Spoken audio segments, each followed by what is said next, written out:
അസ്സലാമു അലൈക്കും വറഹ്മത്തുള്ളാഹി. അൽഹംദുലില്ലാഹി റബ്ബിൽ ആലമീൻ. അസ്സലാത്തു വസ്സലാമു അലാ റസൂലിൽ അമീൻ വഅലാ ആലിഹി വസഹ്ബിഹി അജ്മഈൻ. അമ്മാ ബഅദ്.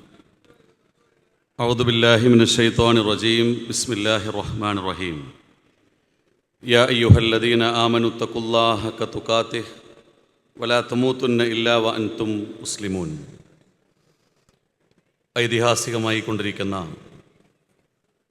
മുജാഹിദ് 10ാം സംസ്ഥാന സമ്മേളനത്തിൻ്റെ 2ാമത്തെ ദിവസത്തെ യൂത്ത് കോൺഫറൻസ് ഏതാനും നിമിഷങ്ങൾക്കകം ഇവിടെ സമാപനം കുറിക്കുകയാണ്. രാഷ്ട്രം, യുവത്വം, മതം എന്നീ 3 പ്രമേയങ്ങളെ പരിചിന്തനം ചെയ്തും പുരസ്കരിച്ചും സമകാലിക സംഭവങ്ങളോട് ചേർത്തു വച്ചുമാണ് ഈ സമ്മേളനം ഇവിടെ സമാപിക്കുന്നത്. ദീർഘമായ 3 വിഷയങ്ങളുടെ ഹ്രസ്വമായ ഒരു സംക്ഷിപ്തം മാത്രം നിങ്ങളുടെ മുമ്പിൽ അവതരിപ്പിച്ചുകൊണ്ട് ഞാൻ എൻ്റെ വാക്കുകൾ അവസാനിപ്പിക്കും. മുസ്ലിം സമൂഹത്തിൻ്റെ ആശയപരമായ സംഘബോധത്തിന് പരിക്കുകളേൽപ്പിക്കാൻ സമകാലിക ഫാഷിസം പരിശ്രമിക്കുന്ന ഒരു കാലത്ത് ഒരുമയുടെയും പ്രതിരോധത്തിൻ്റെയും സന്ദേശമാണ് ഇവിടെ എല്ലാവരും നമ്മുടെ മുമ്പിൽ സംസാരിച്ചത്. ഇന്ത്യയുടെ ആരാണ് ഗാന്ധി എന്ന ചോദ്യത്തിന് ലോകം കൊടുത്ത ഉത്തരം ഇന്ത്യയുടെ രാഷ്ട്രപിതാവ് എന്നാണ്. ലോകം കണ്ട ഏറ്റവും വലിയ മതേതരവാദികളിൽ ഒരാളായിരുന്നു മഹാത്മാഗാന്ധി. നമ്മളെപ്പോലെ ഒരൽപ്പം വിമർശനാത്മകമായി സംസാരിച്ചാൽ ഒരു 3 മതങ്ങളുടെ പ്രാഥമികമായ വിദ്യാഭ്യാസമല്ല ഗാന്ധിക്കുണ്ടായിരുന്നത്. അദ്ദേഹം മദൻ മോഹൻ മാളവ്യയിൽ നിന്നാണ് ഭാഗവതം പഠിച്ചത്. അദ്ദേഹത്തിൻ്റെ പ്രിയ സുഹൃത്തിൽ നിന്നാണ് അദ്ദേഹം ക്രൈസ്തവതയെക്കുറിച്ച് മനസ്സിലാക്കിയത്.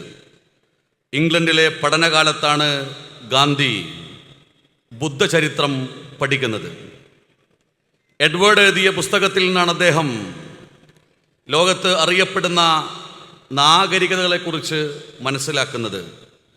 തോമസ് കാർലൈൽ എഴുതിയ ഹീറോസ്, എപ്പിക് ഹീറോസ് എന്ന പുസ്തകത്തിൽ നിന്നാണ് ഗാന്ധി ഇസ്ലാമിനെ പഠിക്കുന്നത്. ഞാൻ പറയുന്നത് ഇന്ത്യയിലെ അല്ല, ലോകത്തിലെ മുഴുവൻ മത ചിന്താധാരകളുടെയും വ്യക്തിസത്തയായി ഗാന്ധിയെ പരിവർത്തിപ്പിച്ചത് ആ മതേതര മനസ്സായിരുന്നു. ഗാന്ധി അങ്ങനെ ഒരു രാജ്യത്തെ മുന്നിൽ നയിച്ചുകൊണ്ട് മുന്നോട്ട് പോയി. ചരിത്രത്തിൻ്റെ ദശാസന്ധികളിൽ മാനവികതയുടെ ശബ്ദമായി, മതേതരത്വത്തിൻ്റെ പ്രതിരോധമായി ഗാന്ധി നിലകൊണ്ടു. അദ്ദേഹത്തിൻ്റെ ജീവിതത്തിലെ 2 പ്രധാനപ്പെട്ട സംഭവങ്ങൾ ഇവിടെ പറയാതെ പോയാൽ ഈ രാജ്യത്തിൻ്റെ ചരിത്രത്തോട് നാം നിർവഹിക്കുന്ന ഏറ്റവും വലിയ അനീതിയായിരിക്കുമെന്ന് ഞാൻ മനസ്സിലാക്കുകയാണ്. ഒന്ന്, ഗാന്ധി മുസോളിനിയുമായിട്ട് അഭിമുഖം നടത്തുന്നുണ്ട്. മുസോളിനിയുമായിട്ട് അഭിമുഖം നടത്തിയിട്ട് ഗാന്ധി ലോകത്തോട് വിളിച്ചു പറഞ്ഞ വളരെ പ്രധാനപ്പെട്ട ഒരു സത്യം, ലോകത്തൊരിക്കലും നമ്മൾ ഫാസിസ്റ്റുകളോട് രാജിയാകരുത് എന്നാണ്. സ്വിറ്റ്സർലാൻഡിൻ്റെ മണ്ണിലേക്ക് ഗാന്ധി കടന്നുപോയപ്പോൾ സ്വിസ് മീഡിയ ഗാന്ധിയുടെ ഓരോ വാക്കുകളും ഒപ്പിയെടുത്തു. സ്വിറ്റ്സർലാൻഡിലെ ചരിത്രപ്രസിദ്ധമായ പ്രഭാഷണത്തിൽ ഗാന്ധി പറഞ്ഞു, നമ്മൾ നീതിക്ക് വേണ്ടി നിലകൊള്ളണം. പട്ടാളത്തെ വളർത്തിയും യുദ്ധത്തെ പ്രോത്സാഹിപ്പിച്ചും ഈ ലോകത്തെ വിഴുങ്ങാൻ നിൽക്കുന്ന സകല അക്രമ ശക്തികൾക്കെതിരെയും നമ്മൾ ഒന്നിക്കണമെന്നാണ് ഗാന്ധി പറഞ്ഞത്. ഈ 2 തത്വം ഇവിടെ കൂടിയ എല്ലാവർക്കും ബാധകമാണ്. ഒന്ന്, ഫാസിസത്തോട് രാജിയാവാതിരിക്കുക. 2, പട്ടാളത്തെ വികസിപ്പിച്ചുകൊണ്ട് ഈ ലോകത്ത് അക്രമം വിതക്കുന്ന രാഷ്ട്രീയ സംഹിതകളോട് ഐക്യപ്പെടാതിരിക്കുക എന്നതാണ് ഗാന്ധിയുടെ ഇന്ത്യയുടെ തത്വം.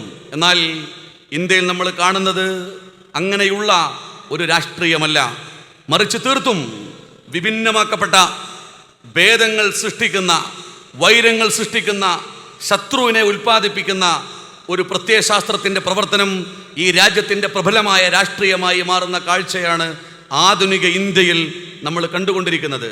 നമ്മൾ ആദ്യം കണ്ടത് ഇൻ്റലക്ച്വൽ ഫാഷിസമായിരുന്നു, ബുദ്ധിജീവികളെ നേരിടുന്ന ഫാഷിസം. പിന്നീട് നമ്മൾ കണ്ടത് കോർപ്പറേറ്റ് ഫണ്ടഡ് ഫാഷിസം ആയിരുന്നു. ഇപ്പോൾ നമ്മൾ കണ്ടുകൊണ്ടിരിക്കുന്നത് മിലിറ്റന്റ് ഫാഷിസം. മണിപ്പൂർ, എന്താണ് മണിപ്പൂർ? ഒരു അടുപ്പായി മാറിക്കൊണ്ടിരിക്കുന്ന ഒരു നാട്. മണിപ്പൂരിൻ്റെ പച്ചപ്പിലേക്ക് നമ്മൾ കണ്ണു തുറന്നാൽ നമ്മൾക്ക് ധാരാളം കത്തിയെരിയപ്പെട്ട വീടുകളെ നമുക്ക് കാണാൻ സാധിക്കും. നിങ്ങൾ ആലോചിച്ച് നോക്കൂ, ആധുനിക ഇന്ത്യയുടെ സങ്കടകരമായ മുഖമായിട്ട് മണിപ്പൂർ മാറുന്നത് പ്രിയപ്പെട്ടവരെ ആരെയാണ് വേദനിപ്പിക്കാത്തത്? പച്ചപ്പല്ല, വെട്ടിമാറ്റപ്പെട്ട തലയോട്ടികൾ എന്ന് വേണമെങ്കിൽ പറയാം. സ്വയരക്ഷയ്ക്ക് വേണ്ടി AK-47 ഗണ്ണുപയോഗിച്ചുകൊണ്ട് സ്വയരക്ഷയ്ക്ക് വേണ്ടി മണിപ്പൂരിലെ നിവാസികൾ നടത്തുന്ന അവരുടെ പ്രതിരോധത്തെക്കുറിച്ച് നമ്മൾ ആലോചിച്ച് നോക്കൂ. രാജ്യം ഇങ്ങനെ ഫാസിസ്റ്റ് വൽക്കരിക്കപ്പെട്ടുകൊണ്ടിരിക്കുകയാണ്. തീർന്നില്ല, ഈ രാജ്യത്ത് പലതുമില്ലാതെയായി, പേരുകൾ, നാമങ്ങളെല്ലാം. അതിൽ 2 ഭാഷകൾ മരണമണി മുഴക്കിക്കഴിഞ്ഞു. ഒന്ന് ഏതാണ്ട് മരിച്ചുകൊണ്ടിരിക്കുന്ന ഉറുദു, രണ്ടാമത്തേത് ഫാസിസ്റ്റുകൾ നാഷണൽ എഡ്യൂക്കേഷൻ പോളിസി നടപ്പിലാക്കിയിട്ട് നഷ്ടപ്പെടുത്തിക്കൊണ്ടിരിക്കുന്ന അറബി ഭാഷ. ഐതിഹാസികമായ മുജാഹിദ് സംസ്ഥാന സമ്മേളനത്തിൽ കേരളത്തിൽ ആദ്യമായി വായനശാലകൾക്ക് തുടക്കം കുറിച്ച, ഈ രാജ്യത്തിൻ്റെ പ്രതിരോധത്തിൽ ശക്തമായ പങ്കുവഹിച്ച ഒരു മതപ്രസ്ഥാനത്തിൻ്റെ സംസ്ഥാന സമ്മേളനത്തിൻ്റെ വേദിയിൽ കയറുന്നുകൊണ്ട് പ്രിയപ്പെട്ടവരെ, രാജ്യം അഭിമുഖീകരിക്കുന്ന ഏറ്റവും വലിയൊരു പ്രശ്നത്തെ നമ്മൾ നോക്കിക്കാണേണ്ടതുണ്ട്. നാഷണൽ എഡ്യൂക്കേഷൻ പോളിസിയുടെ ഇംപ്ലിമെന്റേഷൻ നടന്നാൽ 15 വർഷത്തിനകം നമ്മുടെ നാട്ടിൽ നിന്ന് അറബി ഇല്ലാതെയാകും. അങ്ങനെ ഇല്ലാതെയാക്കാൻ ഫാസിസ്റ്റുകൾക്ക് സാധിക്കുമോ? ഇല്ല. എന്തുകൊണ്ടാണത്? 1809 ഡിവോൺ ഷെയർ എന്ന കപ്പലിൽ ഇംഗ്ലണ്ടിൽ നിന്ന് ഇന്ത്യയിലേക്ക് കടന്നു വന്ന വളരെ പ്രധാനപ്പെട്ട ഒരു മിലിറ്ററി ഒഫീഷ്യൽ, അദ്ദേഹത്തിൻ്റെ പേര് ഹെൻറി എന്നായിരുന്നു. ഹെൻറി തോമസ് സ്ലീമാൻ ഇന്ത്യയിലേക്ക് കടന്നു വന്നു. 46 വർഷം അദ്ദേഹം ഇന്ത്യയിൽ താമസിച്ചു. 46 വർഷം ഇന്ത്യയിൽ താമസിച്ച് ഇന്ത്യയിലെ ജനജീവിതത്തെക്കുറിച്ചും സംസ്കാരത്തെക്കുറിച്ചും അദ്ദേഹം ഒരു പുസ്തകം എഴുതി. ആ പുസ്തകം ഇന്ത്യയിൽ വ്യാപകമായി വായിക്കപ്പെട്ടു. ആ പുസ്തകത്തിൻ്റെ ആരംഭത്തിൽ ഹെൻറി സ്ലീമാൻ പറയുന്നുണ്ട്, ഇന്ത്യയെക്കുറിച്ച് പഠിക്കാൻ ഞാൻ ആദ്യം പഠിച്ച ഭാഷ അറബിയാണ് എന്നാണ്. ഇതാണ് ഈ നാടിൻ്റെ ചരിത്രം. നാടിൻ്റെ ചരിത്രപരമായ പുരോഗതിയിൽ അറബി ഭാഷ വഹിച്ച പങ്കിനെക്കുറിച്ച് പ്രിയപ്പെട്ടവരെ നമ്മൾ ആലോചിക്കണം. തുഹ്ഫത്തുൽ മുജാഹിദീൻ, ഇന്ത്യയിലെ ഇന്ത്യക്ക് വേണ്ടി രചിക്കപ്പെട്ട ആദ്യത്തെ ചരിത്ര പുസ്തകം അറബിയിലാണ് എന്ന കാര്യം നമ്മൾ മനസ്സിലാക്കണം. ഇന്ത്യയുടെ പാർലമെന്റിന് മുകളിൽ വിശുദ്ധ ഖുർആൻ എഴുതി വെക്കപ്പെട്ടത് ഈ രാജ്യത്തിൻ്റെ ചരിത്രമാണ്. ഇതാണ് ഇന്ത്യ എന്ന് പറയുന്നത്. അതുകൊണ്ട് ഭാഷയെ ഇല്ലാതെയാക്കുന്ന, ഉറുദുവിനെ ശവപ്പെട്ടിയിൽ അടച്ച, ഇനി ഒരൊറ്റ ഭാഷ മതി എന്ന് പഠിപ്പിക്കുന്ന സാംസ്കാരിക ഉന്മാദ ഫാസിസം ഇന്ത്യയിൽ നടപ്പിലാകുന്ന ഒരു കാലത്താണ് നമ്മൾ ജീവിച്ചു കൊണ്ടിരിക്കുന്നത്. മാത്രമല്ല, നമ്മൾ മുറുകെ പിടിക്കേണ്ടത് മതേതരത്വത്തിൻ്റെ ശക്തമായ ആദർശമാണ്. ഫാസിസം വിളമ്പുന്ന അധികാരം കാണുമ്പോൾ, ഫാസിസം വിളമ്പുന്ന മീഡിയ പ്രസൻസ് കാണുമ്പോൾ, ഫാസിസം വിളമ്പുന്ന അധികാരത്തിൻ്റെ അപ്പകഷ്ണം കാണുമ്പോൾ ആദർശം പണയം വെക്കുന്ന ഒരു യുവത്വത്തെ അല്ല നമുക്ക് സൃഷ്ടിക്കാനുള്ളത് എന്ന് ഈ വൈകിയ വേളയിൽ ഈ സമ്മേളന വേദിയിൽ വെച്ചുകൊണ്ട് ആധുനിക യുവസമൂഹത്തോട് പറയാൻ ഞാൻ ആഗ്രഹിക്കുകയാണ്. എല്ലാവരും ഇന്ത്യയിൽ ഭിന്നിപ്പിക്കപ്പെട്ടുകൊണ്ടിരിക്കുന്ന മതേതര പാർട്ടികൾക്ക് ഇന്ത്യയിലെ ജനപക്ഷത്തിൻ്റെ, മതേതരപക്ഷത്തിൻ്റെ സ്വീകാര്യത ലഭിക്കാതെ പോകുന്നത് ഫാഷിസത്തിൻ്റെ അധികാര ആർത്തിയിൽ അവർ എടുത്തുചാടുന്ന സമകാലിക പശ്ചാത്തലത്തിൽ അതിനെ വിശകലനം ചെയ്യുന്ന യുവാക്കളും യുവതികളും മതേതര പ്രസ്ഥാനങ്ങളോട് എതിർചേരിയിൽ നിൽക്കുന്ന സങ്കടകരമായ ദാരുണമായ രാഷ്ട്രീയ പ്രതിസന്ധിയിലൂടെയാണ് പ്രിയപ്പെട്ടവരെ നമ്മൾ കടന്നു പോകുന്നത്. ഈ പ്രസ്ഥാനം, ഈ പ്രവർത്തനത്തെ, ഇത്തരം മതേതര വിരുദ്ധമായ പ്രവർത്തനത്തെ നോക്കിക്കാണുകയും അതിനുള്ള പരിഹാര നിർദ്ദേശങ്ങൾ ചരിത്രബന്ധിതമായി സമർപ്പിക്കണമെന്നാണ് ആഗ്രഹിക്കുന്നത്. ഇന്ത്യയുടെ പ്രഥമ വിദ്യാഭ്യാസ വകുപ്പ് മന്ത്രി മൗലാന അബുൽ കലാം ആസാദ്, അദ്ദേഹത്തിൻ്റെ ആത്മകഥ എഴുതിയ പശ്ചാത്തലം നമുക്കറിയാം. 35 വർഷത്തിന് ശേഷം അദ്ദേഹത്തിൻ്റെ ആത്മകഥ ലോകത്ത് വിരചിതമാകുമ്പോൾ, വായിക്കപ്പെടുമ്പോൾ അദ്ദേഹം പറഞ്ഞത് അത് നിങ്ങൾ വിൽപ്പന നടത്തണമെന്നാണ്. ഇന്ത്യ വിൻസ് ഫ്രീഡം, ആസാദ് എന്ന് തൂലികാനാമത്തിൽ ഇന്ത്യയുടെ ചരിത്രം മുഴുവൻ എഴുതി വെക്കപ്പെട്ട ഒരു ആത്മകഥ വിൽക്കപ്പെട്ടതിന് ശേഷം ലഭിക്കുന്ന റോയൽറ്റി, ആ റോയൽറ്റി 2 അവാർഡുകൾക്ക് വേണ്ടി മാറ്റിവെക്കണമെന്ന് അബുൽ കലാം ആസാദ് ചരിത്രത്തിൽ പറഞ്ഞിട്ടുണ്ട്. ഒന്ന്, ഇസ്ലാമിനെ കുറിച്ച് എഴുതുന്ന ഹിന്ദുവിനും മറ്റൊന്ന് ഹിന്ദുയിസത്തെക്കുറിച്ച് എഴുതുന്ന ഒരു മുസൽമാനും തൻ്റെ ആത്മകഥ സമർപ്പിക്കണമെന്നാണ് അബുൽ കലാം ആസാദ് ലോകത്തിൻ്റെ മുമ്പിൽ പറഞ്ഞത്. ഞാൻ എൻ്റെ വാക്കുകൾ ദീർഘിപ്പിക്കുന്നില്ല. ഈ അവസാന സമയത്ത് പ്രിയപ്പെട്ടവരെ, എനിക്ക് പറയാനുള്ളത്, മതരംഗത്ത് പ്രബോധകനായും രാഷ്ട്രീയ രംഗത്ത് സേവകനായും സാമൂഹിക രംഗത്ത് പോരാളിയായും ആധുനിക യുവത ഉയർന്നു വരേണ്ടതുണ്ട്. വായനയും ധിഷണയും മതേതര മനസ്സും ആർക്കു മുമ്പിലും അടിയറവ് പറയാതെ ഉജ്ജ്വലമായ മതേതര പാരമ്പര്യം മുറുകെ പിടിച്ചുകൊണ്ട് നമുക്ക് കടന്നു പോകണം. കോഴിക്കോടിൻ്റെ മിഠായി തെരുവിൽ അൽ അമീൻ എന്ന പത്രം തുടങ്ങിയ മുഹമ്മദ് അബ്ദുറഹ്മാൻ സാഹിബ് അദ്ദേഹത്തിൻ്റെ പത്രത്തിൻ്റെ മുകളിൽ ഒരു വിശുദ്ധ ഖുർആന്റെ ആയത്ത് എഴുതി വെച്ചിരുന്നു.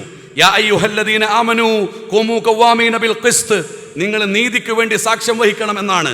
ബഗൽപൂരിലും ജബൽപൂരിലും ബിജിലോറിലും അലിഗറിലും അഹമ്മദാബാദിലും മുറാദാബാദിലും മനുഷ്യരെ കൊന്നുതള്ളിയ സാംസ്കാരിക ഫാസിസ്റ്റ് അധിനിവേശ രാഷ്ട്രീയം ആധുനിക സയോണിസത്തോട് ചേർന്നു നിന്ന് സാമ്രാജ്യത്വത്തിൻ്റെ കോളനിയായി ഇന്നും ഇന്ത്യ മാറിക്കൊണ്ടിരിക്കുന്ന അംബാനിക്കും മദാനിക്കും രാജ്യത്തെ വിൽപ്പന നടത്തി ഈ നാട്ടിലെ കർഷകരുടെ സാമ്പത്തിക നയത്തെ ഇല്ലാതെയാക്കി അവരുടെ വിൽപ്പനകളെ മുഴുവൻ ഇവിടുത്തെ കോർപ്പറേറ്റുകൾക്ക് എഴുതി വെക്കാൻ പോകുന്ന ഒരു കാലഘട്ടത്തിൽ ഡൽഹിയിലെ ജന്തർ മന്ദറിലേക്ക് ഈ രാജ്യത്തിൻ്റെ കർഷകർ അവരുടെ സമര പോരാട്ടം നടത്തുമ്പോൾ, ഈ രാജ്യത്തിൻ്റെ ജന്തർ മന്ദറിലേക്ക് കർഷകർ കടന്നു വരുമ്പോൾ, റോഡുകൾ മുറിച്ച് ബാരിക്കേഡുകൾ വെച്ചുകൊണ്ട് ഈ രാജ്യത്ത് അത്യധ്വാനം ചെയ്ത കൈകൾ മരിക്കാത്ത കൈകൾ, കടുംപാറ പൊട്ടി ചുടയ്ക്കുന്ന കൈകൾ, ചരിത്രങ്ങളെല്ലാം സൃഷ്ടിച്ച കൈകൾ എന്ന ഇന്ത്യയുടെ അധ്വാനത്തെ കാണാതെ പോകുന്ന ഒരു ഭരണകൂടം ഭരിക്കുന്ന ഒരു കാലത്ത് പ്രിയപ്പെട്ടവരെ, മർദ്ദക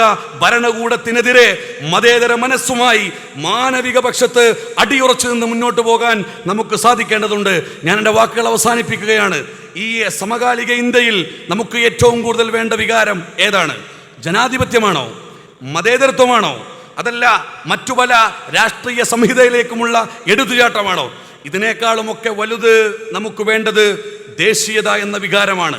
എന്നാൽ ദേശീയതയേക്കാൾ വലുത് നിനക്ക് ഏത് വികാരമാണ് എന്ന് ആധുനിക ഇന്ത്യയിൽ ഒരു മുസൽമാനോട് ചോദിച്ചാൽ നമ്മൾ മനസ്സ് തുറന്നു പറയണം, ദേശീയതയേക്കാൾ നമുക്ക് വലുത്, നമ്മളുടെ ഏറ്റവും വലിയ വികാരം എന്ന് പറയുന്നത് മാനവികതയാണ് എന്ന്. ഇബ്രാഹിം എന്ന പ്രവാചകൻ തൻ്റെ നാടിനെ, ലോകത്തെ പഠിപ്പിച്ച വിശുദ്ധ ഖുർആനിൽ ഇബ്രാഹിം എന്ന ഒരു സൂറത്ത് അള്ളാഹു നമ്മളെ പഠിപ്പിച്ചിട്ട്, ഇബ്രാഹിം നബി അലൈഹി സ്വലാത്തു വസ്സലാമിൻ്റെ ഒരു പ്രാർത്ഥന നമ്മളെ അള്ളാഹു പഠിപ്പിക്കുന്നുണ്ട്. അള്ളാഹുവിൻ്റെ വിശുദ്ധ ഖുർആനിൽ ഇബ്രാഹിം നബി നടത്തിയ ഒരു പ്രാർത്ഥന, റബ്ബിജ്അൽ ഹാദാ ബലദൻ ആമിനൻ, അള്ളാഹു എൻ്റെ നാട്ടിന് നിർഭയത്വം കൊടുക്കണമേ എന്നാണ്. കേരളത്തിൽ, തമിഴ്നാട്ടിൽ, കർണാടകയിൽ മാത്രം കാണുന്ന ഒരു നിർഭയത്വമല്ല. ഈ രാജ്യമാസകലം ന്യൂനപക്ഷങ്ങളും ഭൂരിപക്ഷങ്ങളും ഒന്നായി നിൽക്കുന്ന അധസ്ഥിത അധകൃത ആദിവാസി വിഭാഗങ്ങൾക്ക് ഇവിടെ ഉയർച്ച ലഭിക്കുന്ന ഈ നാട്ടിൽ മുസൽമാനായി ജനിച്ചതിൻ്റെ പേരിൽ ഇവിടെ നിന്ന് പൗരത്വം നിഷേധിക്കപ്പെട്ട് ആസാമിലെ മുസ്ലിങ്ങളെ ആധുനികമായ കോൺസെൻട്രേഷൻ ക്യാമ്പിൽ അടച്ച നരേന്ദ്രമോദിയുടെ കിരാതമായ രാഷ്ട്രീയത്തെ നമ്മൾ ശക്തമായി എതിർക്കുകയാണ്. എല്ലാവർക്കും അസ്തിത്വവും വ്യക്തിത്വവും ആത്മാഭിമാന ബോധമുള്ള ഒരു രാഷ്ട്രീയ സംഹിതയ്ക്ക് വേണ്ടി നമുക്ക് ഒരുമിച്ച് പോരാടാം. അതിനുള്ള ഒരു രാത്രിയായി ഈ ഐതിഹാസികമായ സമ്മേളനത്തിൻ്റെ രണ്ടാമത്തെ ദിവസം ഇവിടെ അവസാനിക്കുമ്പോൾ പ്രിയപ്പെട്ടവരെ, ധർമ്മധാരയിലേക്ക് മതേതരത്വത്തിൻ്റെ വിജയക്കൊടി ഈ രാജ്യത്തിൻ്റെ തലസ്ഥാനത്തും രാജ്യത്തിൻ്റെ അഷ്ടദിക്കുകളും സ്ഥാപിക്കാനുള്ള പോരാട്ടത്തിൽ നിങ്ങൾ ഉണ്ടാകണം എന്ന് നിങ്ങളോട് അപേക്ഷിച്ചുകൊണ്ട് ഞാൻ എൻ്റെ വാക്കുകൾ അവസാനിപ്പിക്കുന്നു. വൽഹംദുലില്ലാഹി റബ്ബിൽ ആലമീൻ. അസ്സലാമു അലൈക്കും വറഹ്മത്തുള്ളാഹി.